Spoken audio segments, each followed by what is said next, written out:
They say you can't fight City Hall and win, but what if City Hall prohibits you from growing your own food? That prohibition leads us to ask, how can one fight City Hall and win?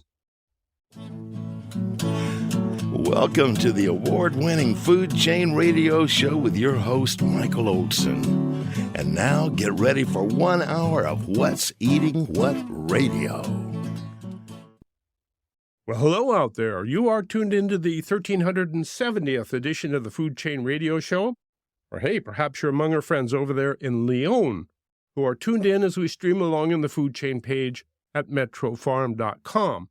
Well, whoever you are and wherever you are, welcome aboard. I am Michael Olson, your host for this hour of What's Eating What. Folks, one thing we have learned from the COVID years is that our food chain has some very weak links. And that is a cause of concern for all of us who eat food for a living. Consequent to that concern, many of the hungry have turned to growing their own food. Only a very few can grow all of the food they need, but many can grow some of the food they need in a garden.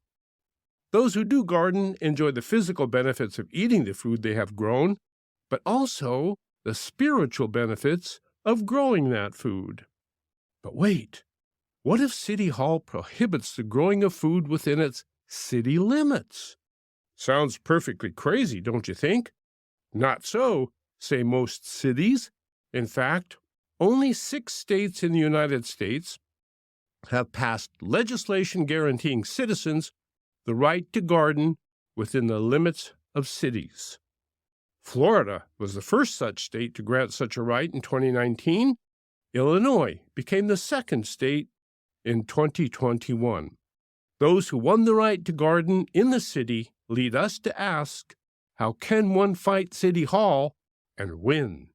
Who better to ask than a winner? She being Nicole Virgil, gardener and practitioner of Christian Science with the First Church of Christ Scientist. Nicole, welcome to the Food Chain. Hi, Michael. Thank you for having me. It's a pleasure to be here. Well, I'm so happy. Ladies and gentlemen, I've been trying to get Nicole on my Food Chain Radio program for a long, long time, and I'm so happy to have her here today. So only the second state. That's a magnificent victory to be able to convince the state legislature to back your right to garden. So as soon as I saw that article somewhere along the lines, I thought, this is a very interesting situation. One, because somebody is actually fighting to secure the right to grow their own food in a city. And second, but the way she fights is very interesting indeed. And I thought, we can all learn a lot from this. So you fought for how long to win the right to grow food, Nicole? In total, it was just over 6 years, start to finish, I believe. We fought for 3 or 4 years at the municipal level. And when it was clear that our city government would only ban our capacity to keep our vegetables going through the winter, which was the point of contention, then we had to level up to the state legislature and protect our own property rights there for not only ourselves and our municipal residents, but for everybody in the state of Illinois while we're at it. Who's our? You must be talking. Well, my husband and myself. My husband, Dan Virgil, is kind of a handy guy. He grew up in Indiana. His mother gardened a lot, so he came into our marriage with a pretty good understanding of growing food and sort of being connected to food and plants and ecology and that sort of thing. I'm a city girl. I'm from the New England, Southwest Connecticut area. I didn't grow up gardening anything, but after marriage and having kids, we thought it'd be good to have some food that wasn't injected or sprayed with this or that and was fresher than not, because food starts to deteriorate as soon as it's harvested. And we thought we would put our best efforts towards providing some of that food as we were homeschooling our kids. And we have some lettuce in the backyard or some simple things that we could grab. But turns out that the growing season in our area is pretty short. So we wanted to lengthen it with a garden cover, otherwise known as the hoop house. And that's where we ran into some difficulty. Well, good. Now, you're no stranger to difficulties. We were before the show, we were talking about your pursuit of a degree, and it wasn't just any degree that you pursued. It was a degree in what? My degree, my undergraduate degree is in Italian vocal literature. So I studied the works of Puccini and Mozart, and I learned to sing opera and speak Italian. There you go, from Chicago to Italy via song and literature, spoken literature. Good. The fight with City Hall. Now, that's kind of an interesting fight because it lasted 6 years, and you and your husband, Dan, must have reached down deep for some kind of strength to stand up to not only City Hall, but the state legislature as well, just for the right to have a hoop house, not even in your front yard, in the backyard. So I think a lot of this must have come from some place deep down inside. And I suspect that Christian Science must have had something to do with that, because not only are you a gardener, but you're a lecturer with the First Church of Christ Scientists. So perhaps you would be so kind as to tell the audience a little bit about the science of Christian Science. Yeah, well, Christian Science is so called because it is the science or the study of the laws, the principles that undergird Christianity. What is it that makes it work? What's the science behind it? And that makes Christianity something, when we look at the teachings of Christ Jesus, it doesn't have to be something that some people can have access to and some people can't if you have a certain talent or a certain gift, but rather it's a principle, a divine principle, which when followed, anybody can follow these teachings because it's rather clear. Like when you follow the principle of mathematics, you wouldn't think that it has to do with your personality, but rather your willingness to follow the order of operations laid out in the science of math, or to follow the principle of addition or subtraction. And so Christianity has its divine principle, which is ultimately love. And Christ Jesus talked about how to express this love, the qualities of love, love being another name for God. And to me, one of the things that I've been thinking about so long in my life is one of the aspects that is conferred upon mankind by this divine love, this divine principle, is freedom. It's God-given. And we have the opportunity to exercise it, utilize it. You can give it away, or you could try, but through lack of protection or lack of exercise. But that's not the inclination of a Christian Scientist, because we understand the principle of living, or right living, requires that we utilize, respect, and exercise all these God-given aspects, again, one of which is freedom. But when this situation, which appeared to be removing my freedom, came about in my town, I didn't really feel I had an option. As a Christian Scientist, scientists must follow and understand the law. So I followed the science of Christianity through divine love and exercised my divine right to stand up with principle and freedom. Well, I've had plenty of experience in my life to go up against City Hall in one shape or another. I remember being a student body president of a college at a particularly contentious time in American history, Vietnam War, that kind of stuff.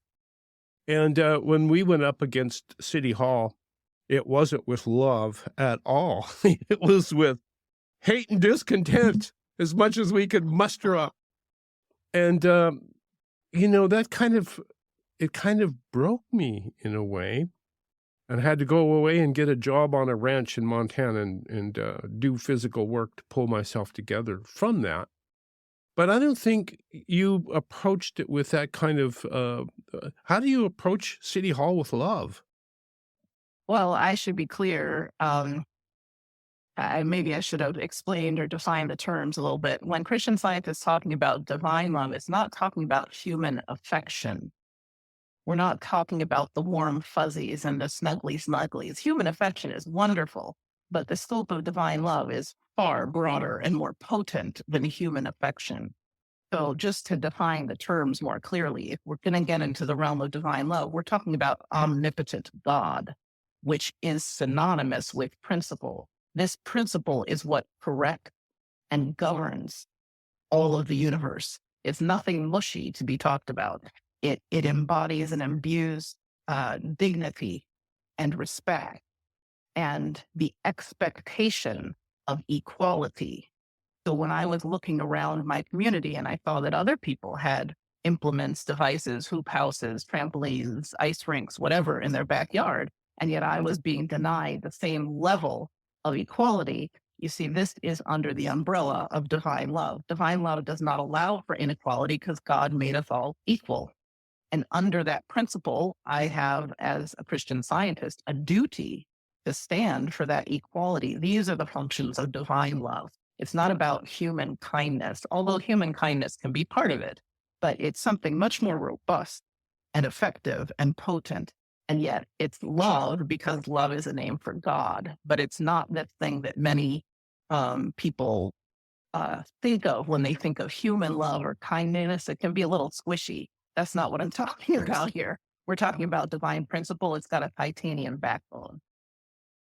We're talking about being a spiritual warrior, aren't we? Yeah, that's good. Yeah, that's right. Wow. Okay, and today we're talking about going to war for the right to grow food in your own backyard in Elmhurst, Illinois, which is a suburb of Chicago, right? Yes, sir. Now, I've had some truly wonderful experiences with Chicago. One of the best being an occasion of the National Booksellers Association convention in Chicago one spring, and I was there peddling one of my books. But it happened to be the first nice weather of spring in Chicago. Also happened to be the occasion of the Chicago Blues Festival. So Chicago was imbued with wonderful warm weather, people coming out for the first time since winter, blues on every street corner, magnificent storytelling everywhere you looked. I thought Chicago was the best place on earth during that particular weekend. Then again, I got caught in a blizzard in O'Hare Airport and was marooned there for a while. And I didn't think that was the case very much longer. But at any rate, Second City is a magnificent place. And there's two different places. There's Chicago and there's Elmhurst. And they're very close together, yet they're very far apart in some respects. And Nicole Virgil's war took place first in Elmhurst.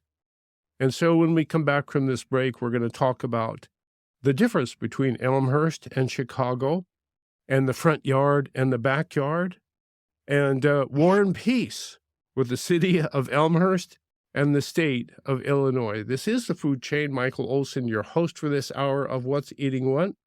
Today we have Nicole Virgil, who is a gardener and a practitioner of Christian Science, First Church of Christ Scientist. And what we've learned so far, it's not a squishy kind of love we're talking about. Do stay tuned. Right back.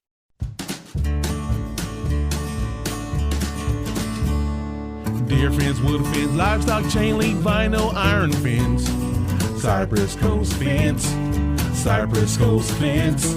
I'm Kevin Donovan, the owner of Cypress Coast Fence, Monterey Bay Area's premier fence company. And I'm Katie Donovan, Kevin's sister. I'm one of the project coordinators. I'll help you choose the best fence for your needs, and I'll be with you for every step of the project. We work with local suppliers and employ quality craftsmen to build the right fence to secure, protect, or privatize your property. We've been in business for 15 years and have been voted Best Fence Company for 7 years running. Give us a call for your no-obligation consultation at 831-783-1500 or at cypresscoastfence.com. We don't just build fences, we make good neighbors.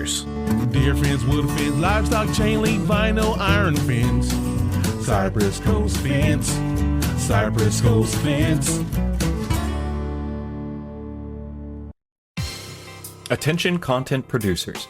You can have access to a complete digital media production facility at Satellite Co-working and Digital Media Studio on Soquel Avenue.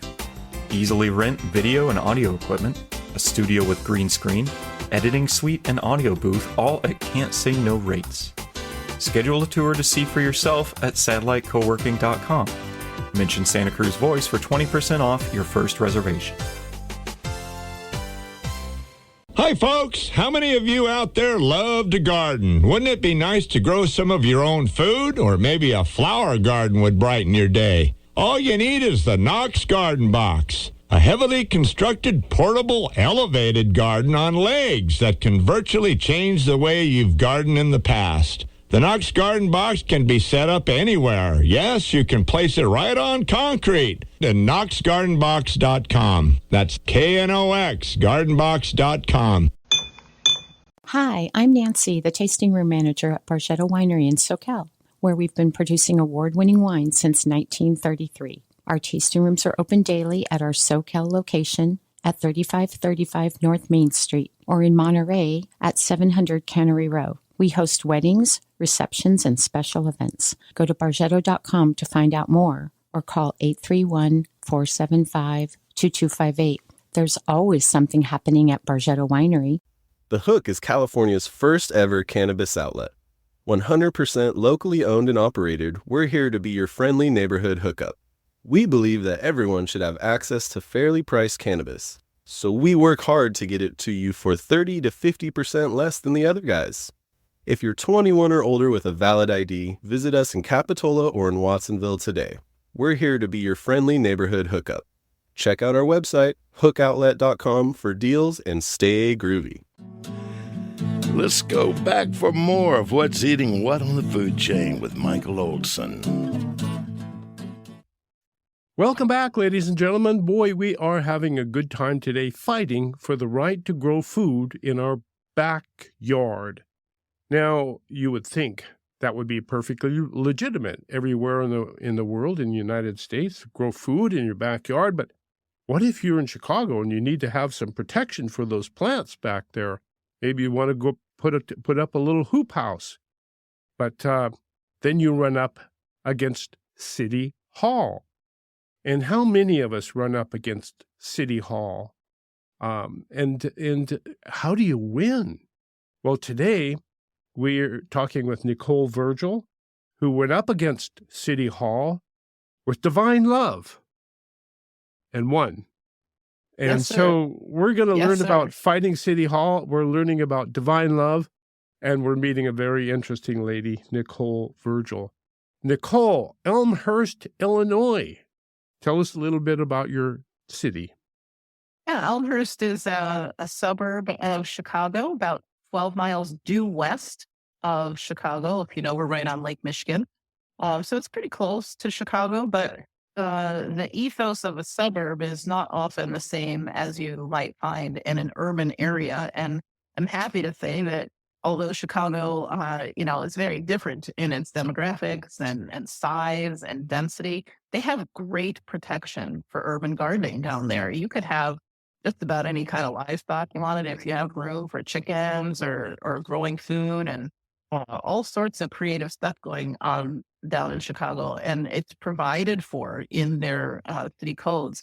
Unfortunately, when you get out to the suburbs, there can be a different sentiment about wanting the yards to look a certain way or be manicured, or even it's kind of a fear of we don't want it to look country.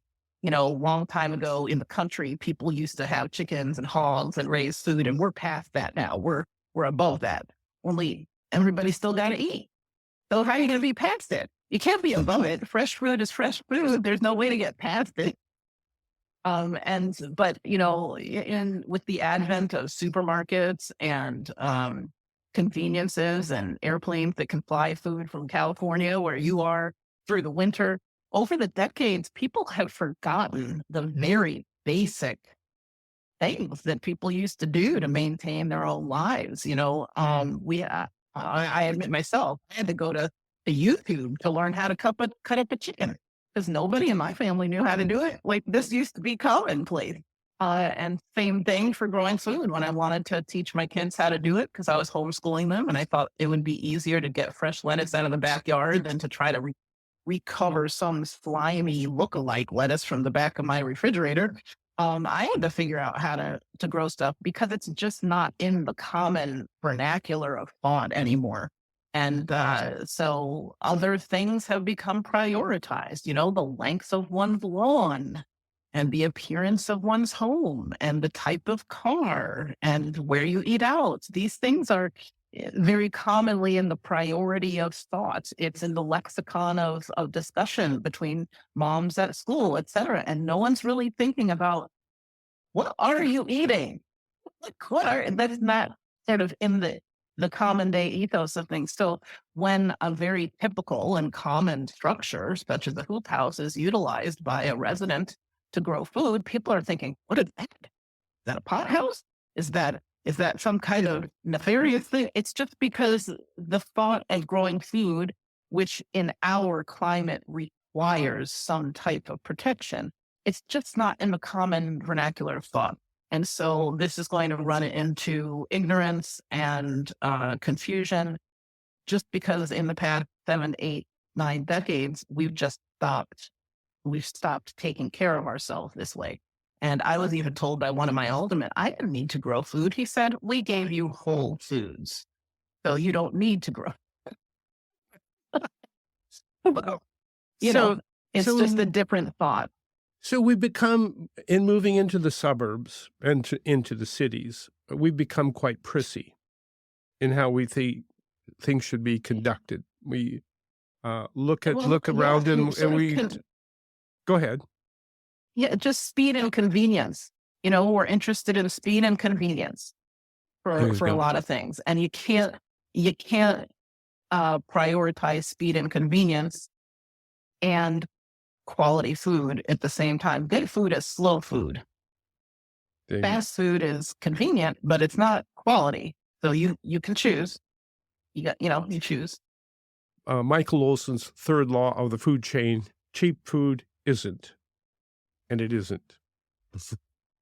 With respect to you started growing food in your backyard, but not your front yard. Why not the front yard? What is the difference between a front yard and a backyard? Well, in Elmhurst, we can grow food anywhere on our property, but structures are prohibited in the front yard. Like I said, I didn't know what I was doing when I was starting, so I didn't have any particular intent. I just started with 4-foot by 4-foot little raised bed to grow some lettuce and a few onions. It's after that I kind of grew in my knowledge. I started listening to wise people like Joel Salatin and learning on YouTube about the possibilities of urban gardening, and I just got into it more and more. And our lot is set up in such a way that the backyard makes sense. It's right adjacent to my kitchen. So every home is going to have different, sun exposure, drainage, et cetera. So for my lot, the backyard worked the best. A natural. And so you started growing there. And, but you put up a hoop house, which seemed like the perfectly reasonable thing to do to protect your plants and get more growth out of them in a longer year, but not so much for the neighbors, right? Well, at some point we got a cease and desist order on our hoop house, and we didn't really understand why. Turns out one of our neighbors had reported the hoop house to City Hall, although we didn't honestly know that we were doing anything wrong. We weren't thinking we had done anything wrong. But they sent code enforcement out to our house, and code enforcement told us to stop. We didn't know it we didn't know who was complaining at the time, but there had been many assertions made, and it turned out it was kind of a moving target. The neighbors would surreptitiously report to the city, because they weren't talking to us, we didn't know who they were, that the hoop house was all at once a sound. It was sound pollution. It was causing too much noise. The hoop house? The hoop house was making noise. Also, that they could not sleep because of the noise, and that there was a strange glare coming off the hoop house, which penetrated their window coverings and made it so bright in their house that they were unable to peacefully enjoy their property. Also, that the hoop house was bringing down property values in the neighborhood. They would be unable to sell for a decent price. Remembering that this is a temporary structure like a trampoline, so it's not something that would have any permanent impact on anything. They claimed that the hoop house made as much noise as a freight train going through their yard, and that they were unable to sleep for months at a time. So a variety of things they were telling City Hall. And so we, of course, immediately obeyed the cease and desist order, and we went to City Hall and said, "Hey, what's up?" And they said, you got to take this down. And we said, well, wait a second. What? Like, we don't understand. We talked with them this first year. This is 2015. And once they understood what we were trying to do and it was temporary, they said, you know what, as long as it's temporary, you're okay. And so we continued for that year, and it was fine. And many of our neighbors around us were so impressed. They were like, this is great. We should do this too. It was great. And then when the next year rolled around, 2016, we went to put it up again in the fall, and we got another cease and desist letter. We're like, wait a second, we just went through this. Like, what is the problem? And this time they kind of dug in and said, you got to take it down. We don't like it. And so at that point I said, okay, you know what? Reading is fundamental. So I'd like to read the statute or the ordinance that you say that we are breaking. Please inform me of that statute. And they were unable to do so just because there wasn't one. And so after a few weeks, they sent us a letter indicating that we were violating a statute which says that you may not live in a tent in the backyard. A human being may not live in a membrane structure or tent on a single family lot. We said, that's great because nobody's living in there. These are plants. They're not humans. That's cool. And so if I read this is not indicated towards anything that we're doing. This is not a relevant piece of ordinance for our situation. And our city manager, he was very offended at that. And he said, I'm the city manager. That ordinance means what I say it means. And that was the moment that my science training kicked in, because this is not principled. You see, this is very personal now. It can't, words have meaning. They don't mean what you say it means. They mean what they mean. Really quick back up with the science. We're talking about the Christian Science, that there are rules that govern things. And they're not the municipal rules of a city government. They are? Well, it's this divine principle again, the law of divinity, which requires honesty, transparency. The law is fixed, right? It's like the law of addition, 2 + 2 is 4. It's the same for everybody. It's universal. It doesn't change depending upon who's saying it. And so when I'm a Christian Scientist, when I start to hear someone saying, well, it means what I say it means on Monday, and then it can change to what I'd say something different on Tuesday. This is not principle. This is personal and emotional. And that's not what I submit to. I submit to divine principle, God, not personal emotions. So then I am required as a Christian Scientist to say, wait a second, that's not how we roll. We do have to have municipal laws. I'm not an anarchist. I'm simply saying that those laws must function as law, meaning they're universally applicable, not malleable to the emotions of your whims and emotions. That's not the role of the city government, to change the law to interpret it per the individual or per the day. So when that statement was made, I understood, okay, this is unfortunately not going to be what I thought it was. I thought it was going to be a civic opportunity for my homeschool kids to come to City Hall, and we would work together with City Hall about passing something about hoop houses, and my kids would learn like a civics lesson. Instead, it became rather adversarial very quickly when he said, it means what I say it means. I am the law. And I was like, no, you're not. Well, that's not how we roll here. So at that point, I told him I would not be able to comply because that's not a standard that is universal or fixed for my understanding of law, but rather this is a personal whim. It's a little bit of petty tyranny, and I do not submit to that. I have the freedom to exercise my obedience to law not personality. And so that's what I was going to do in that case. And he told me that would mean that if I didn't take the hoop house down, that in 30 days, I would be taken to court by the city of Elmhurst and they would sue me. And there would be fines if it was not taken down. And I said, I guess it's game on then. At this point, you become the spiritual warrior as well as the gardener. That's correct. Yeah. Okay. So, wow. Now, were you able to mobilize any support from your community? yeah, over the next several years, I learned a lot about that. I had not been on social media at that point because I had other things to do. And, but unbeknownst to me, well, I guess not unbeknownst, but obviously in 2015, lots of the rest of the world was on social media.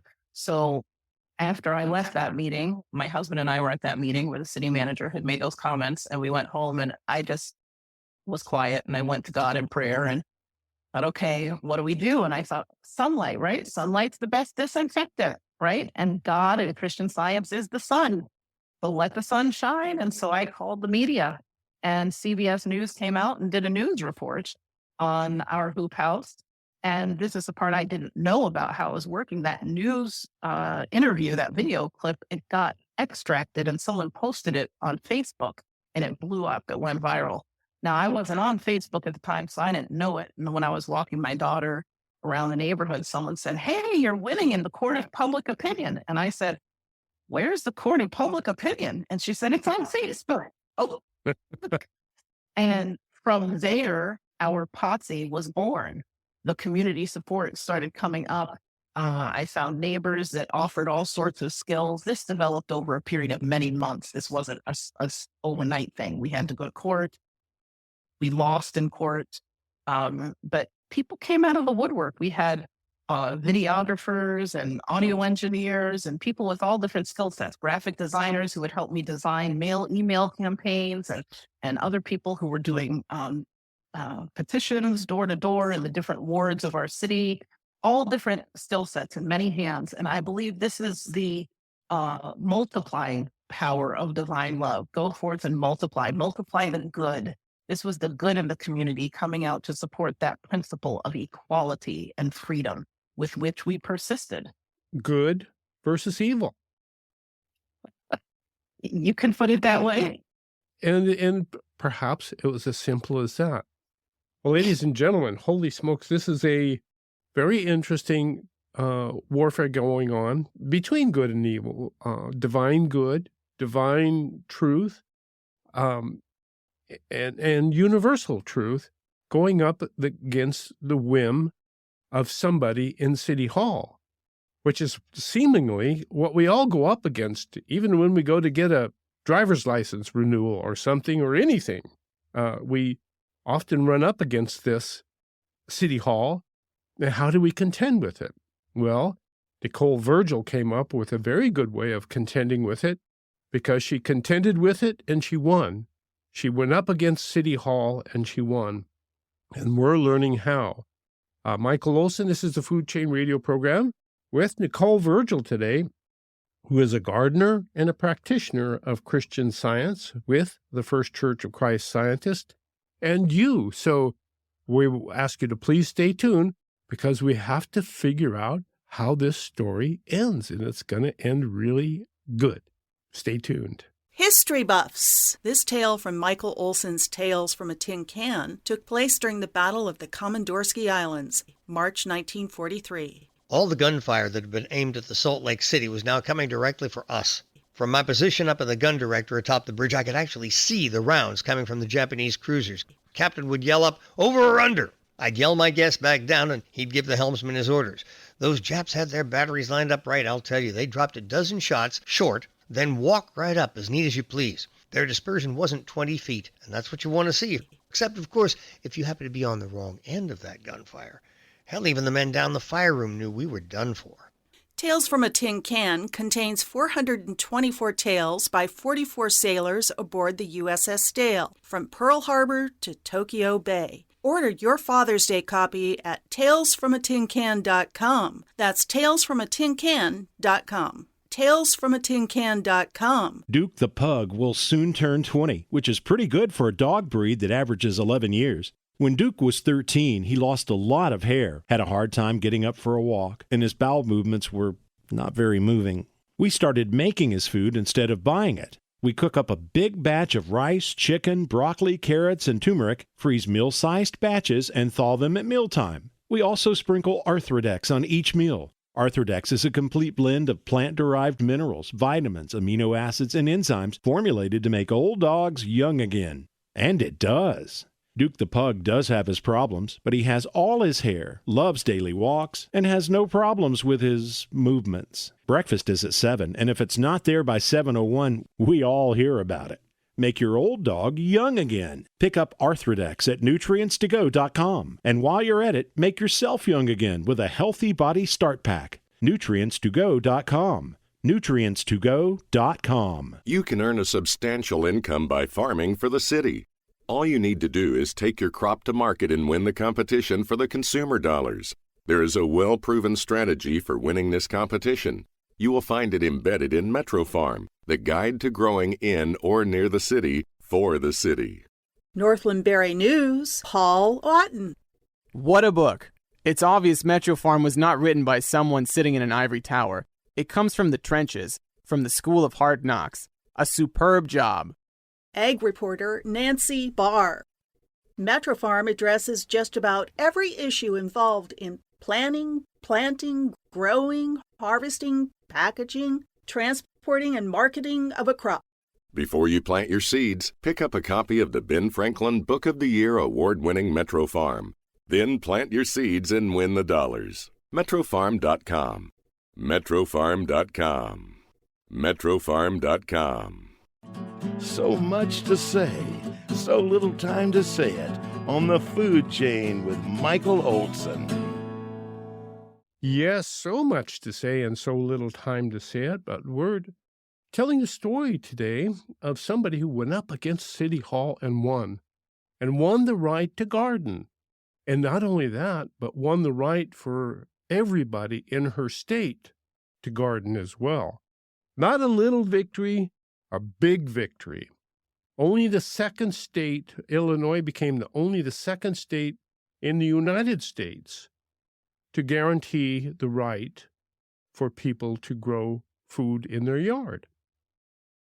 It seems so amazing, Nicole, that only 6 states guarantee this right. So it is a huge right that you won in Illinois. A lot of it had to do with the fact that you were on the right side of the argument, and the city government was on the wrong side. And it took a lot for the city government to realize that it had made a mistake, did it not? It did. After 3 or 4 years of pursuing it at the city level, they did vote to ban our hoop house in the city limits. And fortunately, I had been praying all along the way, and God had led me through a garden store to an introduction with a state senator who found out about my story right before our city banned it. This state senator said, you know what, this doesn't sound right. I'd like to write a piece of legislation.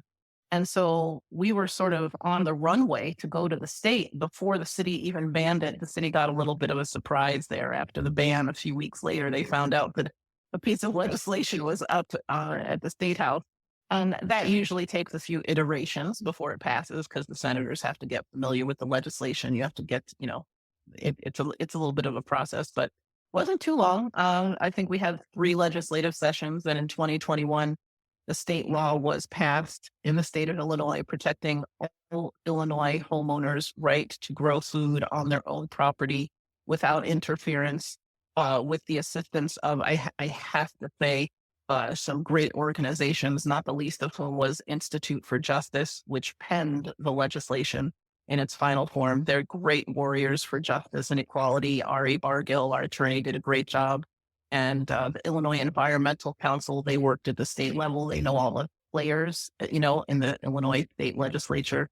So they were critical in introducing me to the right people in the state already got it over the finish line, though. And there were some other organizations, local, like Advocates for Urban Agriculture and Sustain DuPage.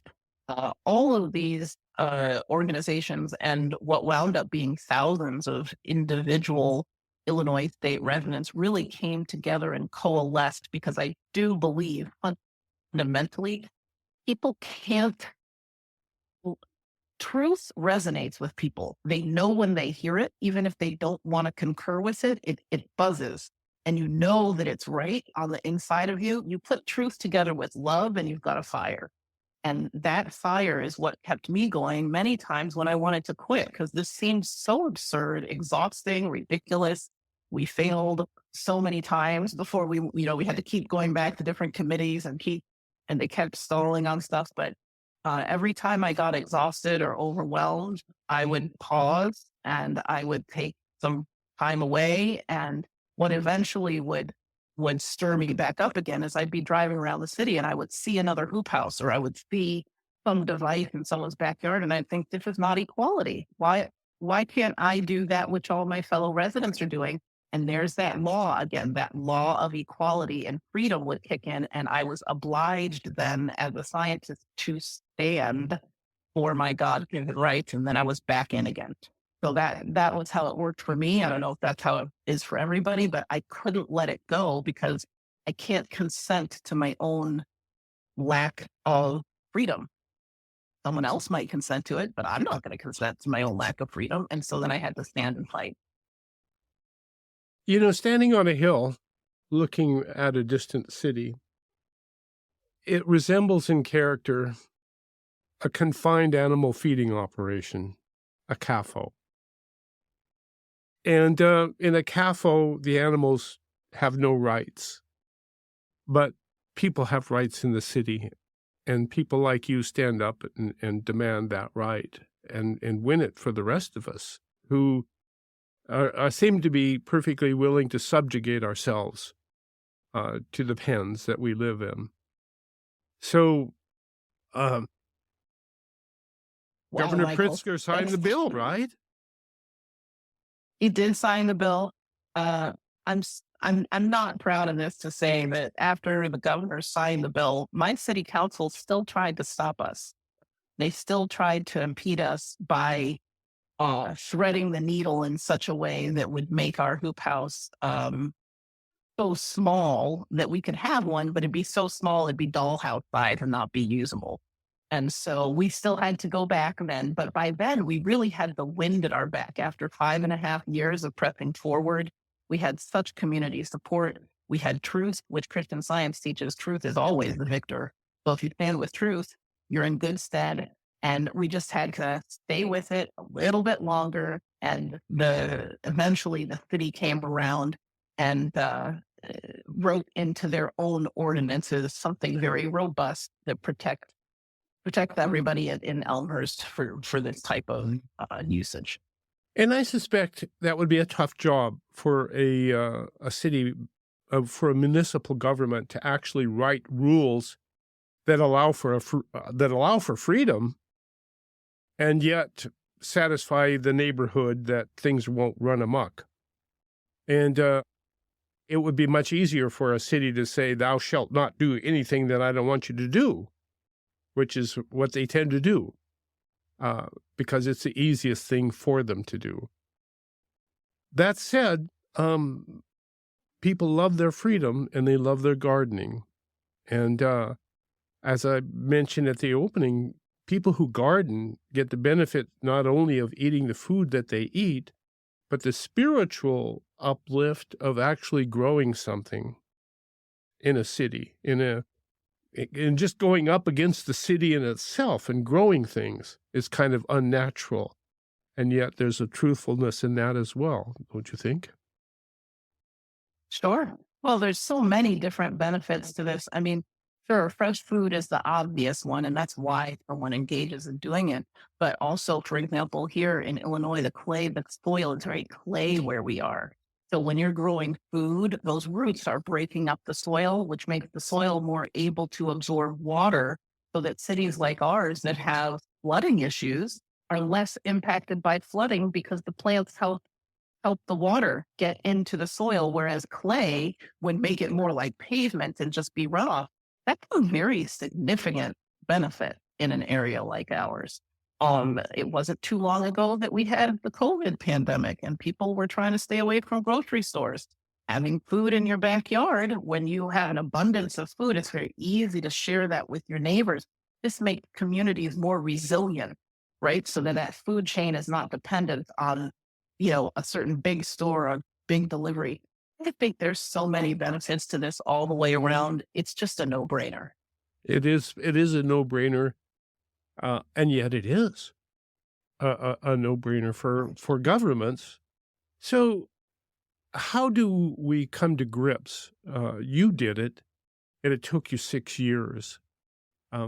How do the rest of us who don't have 6 years to fight, what can we do to contend against City Hall and its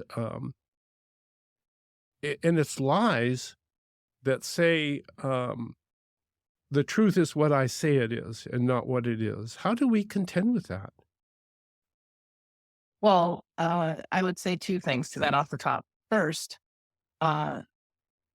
you have examples who have gone before you. I don't know if you know anything about bicycling, but there's this concept in bicycling called drafting, where if you ride behind someone, you get the benefit of them going first. It's kind of like the lead bird when birds fly out. The lead bird gets the most resistance, and then those who behind them, they have an easier time of it, right? So it's not that everybody has to be the lead bird. There's only one lead bird, and then they rotate. I was the lead bird for a little while. But because of those who have gone before you, there's a way that people can follow, which is not as difficult. It shouldn't take the next person 6 years, right? But they got to follow, right? They got to do the thing. But even before that point, the individual has to determine that they do not consent to other people taking their freedom from them. If you consent to petty tyranny and others taking your freedom, you're sunk before you start. Someone else cannot provide for you that which you consent to give away. Each individual has to determine, this is a value that I'm willing to stand for. Now, some people are going to be able to spend 6 years on it. Some people 6 minutes. But you got to decide that it's worth standing for, at least to give your mental chutzpah to it, so that you've got some component of thought that says thus far and no farther. That's the beginning of it.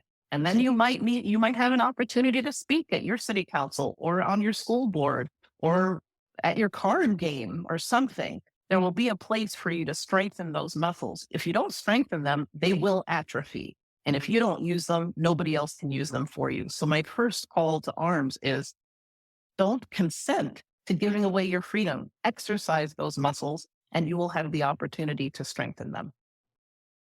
It's almost like losing the taste for real food, giving up, giving in, not fighting. It's almost like you're willfully forgetting what real food tastes like.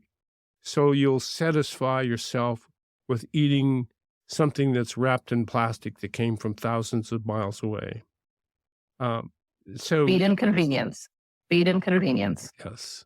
And it's so easy to say to the bureaucrat at City Hall, well, you might be crazy and you might be lying and you might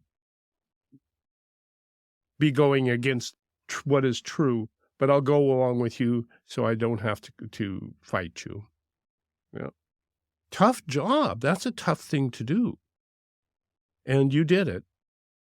And you took... It's not as tough. It's not as tough as living with someone's heel on your neck. That's tough. It's easier to stand up and fight, to me, than to lay down and submit to illegitimate authority. That's soul crushing. That's just, I can't do it. I hope that makes sense to you, the way I'm saying that. Absolutely. Absolutely. Step number 1, stand up for truth, for what is true. And if you stand up for what is true, you're right. And It's a pretty easy thing to do to know what's true and what's not true, is it not? Well, especially because the truth has been laid out for us. We don't have to be the pioneers. The truth is revealed. Christ Jesus and the discoverer and founder of Christian Science, I would say, have clearly articulated the science of truth. We just need to follow it. Like mathematics has been revealed. You don't have to invent it. Just obey the principle and you get to win, man. Simple as that. Where do we turn? Yeah. Where do those of us who don't know where to turn, where do we turn? Where did you turn for that strength?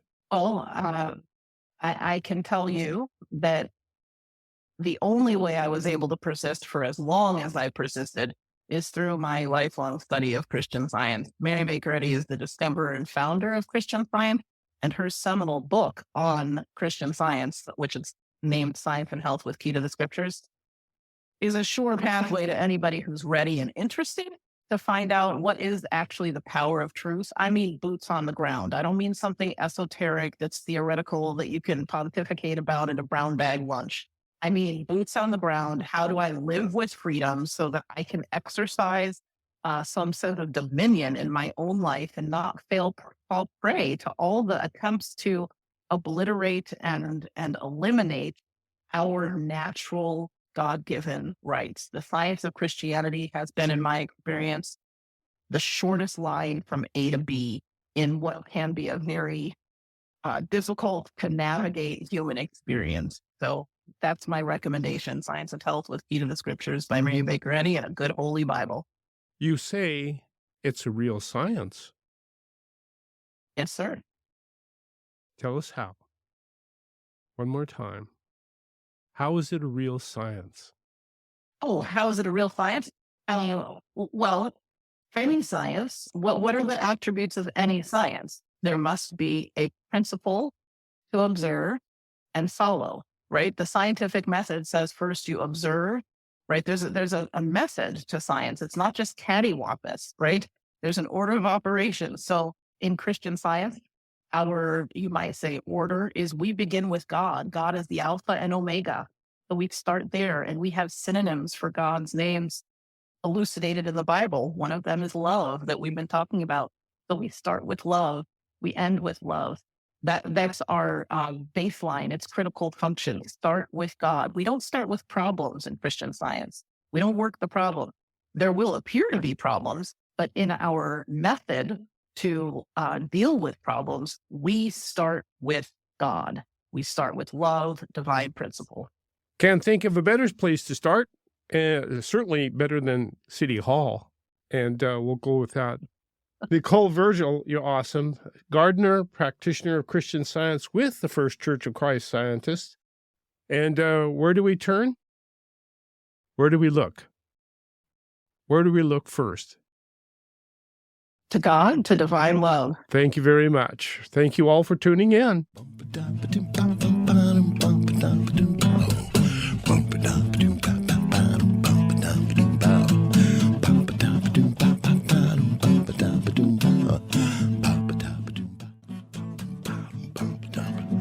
You've been listening to the award-winning Food Chain Radio Show with Michael Olson.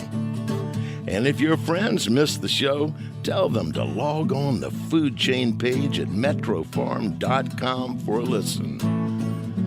Now, go out and find some food with its farmer's face on it and live.